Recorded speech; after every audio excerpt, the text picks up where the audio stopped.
He didn't leave the dating world with a dramatic declaration.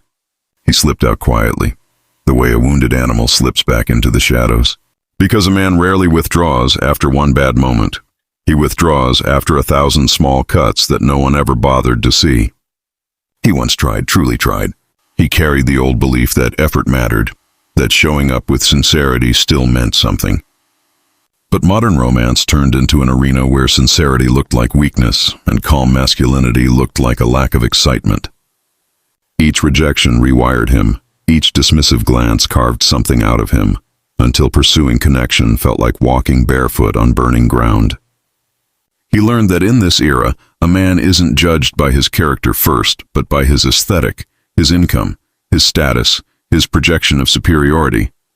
The quiet virtues, loyalty, steadiness, endurance, were treated like background noise. And as he watched the demands rise, he felt like he was being asked to audition endlessly for a role no one truly wanted him to play. He started noticing the patterns. Women didn't just want a partner, they wanted a champion, a millionaire, a therapist, a protector, an entertainer, and a status symbol compressed into one flawless package. And every time he fell short of these impossible expectations, he felt himself shrinking, not because he lacked value, but because he was being evaluated by metrics that had nothing to do with love. He felt the fatigue long before he admitted it, the late-night self-doubt. The silent walks home after being dismissed for reasons that sounded shallow even out loud. He began to realize that the emotional labor of trying to be chosen was draining him more than the loneliness of being alone ever could. Solitude wasn't his first choice, it was his only safe haven. He remembered the moment everything changed. A date looked him up and down with a smirk so faint it almost felt polite. She asked what he did, and when he answered honestly, her interest collapsed like a dying flame. She wasn't unkind, just uninterested in a man who didn't glitter. That tiny moment, almost insignificant, became the final straw on top of years of quiet humiliation. He walked home that night with a strange clarity. The world didn't want men like him anymore. Not the steady ones, not the simple ones. Not the men who grew slowly into greatness instead of arriving already polished. That walk didn't break him. It awakened him to a truth he had avoided. He didn't stop dating because he feared women. He stopped because he feared becoming invisible. He told himself it was temporary. A short break, a pause to recharge. But the peace he felt was intoxicating. No performance, no competition, no silent judgment. Just silence, just himself. And in that stillness, he realized how deeply modern dating had warped his sense of worth, pushing him to chase validation he never needed in the first place. He began building a life that didn't revolve around being chosen, a life where his value wasn't tied to a stranger's interest level. He worked on his craft, his body, his purpose, not because it would impress anyone, but because it reminded him of who he was before the world tried to rewrite him. This is where many modern men find themselves. Not broken, not bitter, simply done. Because every man has a threshold, a point where the cost outweighs the reward, a moment where the search for connection transforms into a search for peace. And once a man discovers peace, it becomes hard for him to gamble it again, even when part of him still hopes for something real, something gentle, something human, something that might not hurt this time. He didn't blame women at first. He blamed himself, believing he simply wasn't enough. But with time, he watched the wider landscape shifting, and the patterns became impossible to ignore. Women were no longer choosing men.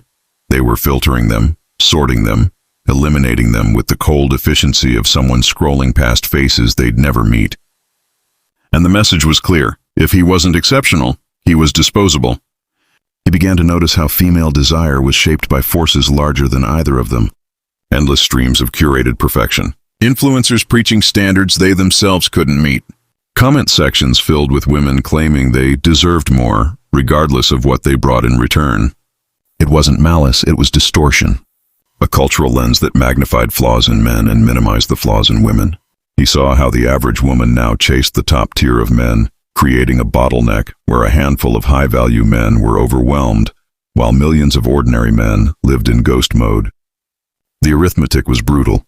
If everyone wants the same small group, the rest are left standing outside the gates, unseen. He wasn't angry about it. He was simply tired of pretending it wasn't true. And in that new landscape, he didn't just feel undesirable. He felt irrelevant, not because he lacked worth, but because the modern script told women not to notice men like him, not to appreciate the quiet ones, the builders, the loyal ones. The culture rewarded spectacle, not substance. And substance rarely shines in a world obsessed with shine. He watched women voice confusion. Where have all the good men gone? But he knew where. They hadn't vanished. They had stepped back, folded their hearts away, and stopped advertising themselves to people who didn't look long enough to see what was inside. Women claimed men were avoiding responsibility, but he saw men avoiding disrespect, exhaustion, and disappointment. It created a strange paradox. Women felt men weren't trying. Men felt women weren't choosing with sincerity, and between those two illusions, an entire generation drifted apart. Not because they didn't want each other, but because the expectations on one side and the fatigue on the other were pushing them in opposite directions. The man didn't hate women, but he couldn't ignore the influence they held. Their choices shaped the dating ecosystem more than they realized. They were the gatekeepers, the selectors, the ones who determined which men felt valued and which men faded. And when women raised the bar to impossible heights, men didn't leap higher, they walked away. He found himself observing everything with new eyes. When a woman said she wanted a real man, he wondered if she meant a partner or a savior. When she said she wanted someone stable, he wondered if she could offer stability back. The contradiction grew louder. Women demanded qualities they were no longer willing to reciprocate. And the psychological effect on men was deep. Rejection didn't sting the way it once did. It numbed. Desire became muted. Hope became conditional.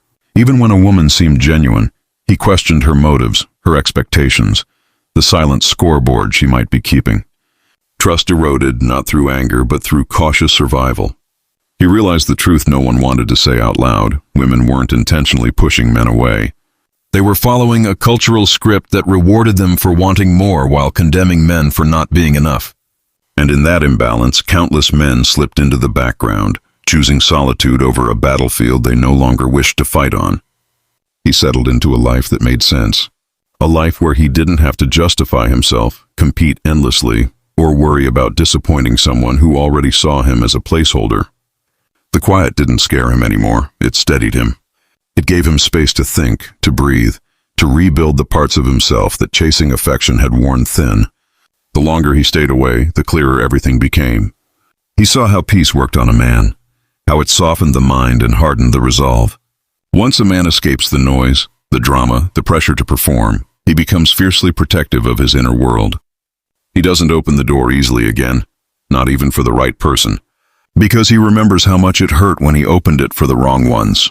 He also saw the cultural consequences unfolding like dominoes. Relationships became rarer, commitment became conditional. Marriage felt like a relic from a time when the world still believed in mutual duty. People talked about love as if it were a luxury, not a foundation. And in the midst of it all, men grew quieter while women grew louder, each side convinced the other was the problem.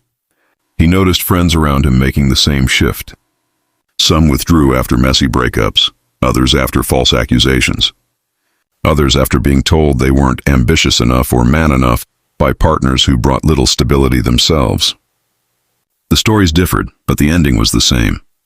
Another man stepping out of the dating arena with his hands up, choosing peace over possibility. There was a strange dignity in it. A man who walks away isn't weak, he's precise. He understands that giving his time, energy, and loyalty to someone who doesn't value it is a quiet form of self-betrayal. And so he builds alone, he grows alone, he heals alone, all the while knowing that solitude may never love him back, but at least it never lies. Yet something inside him still flickered, a small, stubborn hope. The part of him that remembered warmth, connection, the softness of being understood. He didn't deny that longing. He simply didn't trust the world enough to chase it anymore. Desire wasn't the issue, risk was. And modern dating had turned risk into a cliff no sane man wanted to jump from. He started to question whether coming back was worth it. Whether the effort, the vulnerability, the uncertainty could outweigh the comfort he had found alone. The thought of trying again felt like reopening a wound he had spent years learning to close. But the idea of staying alone forever felt like letting that wound scar too deeply to ever heal right. One evening, he stood at the edge of a familiar crossroads. A woman from his past reached out, someone kind, someone grounded, someone who didn't speak in filters or demands. She asked how he was, and he felt something shift. A small break in the armor he had forged. A moment where the world's noise faded and something simple and human slipped through. And for the first time in years, he hesitated, not from fear, but from possibility. The choice stood before him like two diverging roads: remain untouched by chaos, or risk everything for the small chance of something real. His breath caught, his pulse slowed, because he knew that whichever road he chose next would define more than just his future. It would define the man he was becoming. He looked at the message on his phone, the blinking cursor waiting for his answer. The world had failed him in many ways. But this moment, this felt different. Quiet, unexpected, real. He stood there with his thumb hovering over the screen, caught between the life he had built alone and the life he might reclaim if he dared to trust again. And in that fragile pause, the entire weight of modern manhood pressed on his chest, whispering one question: what now?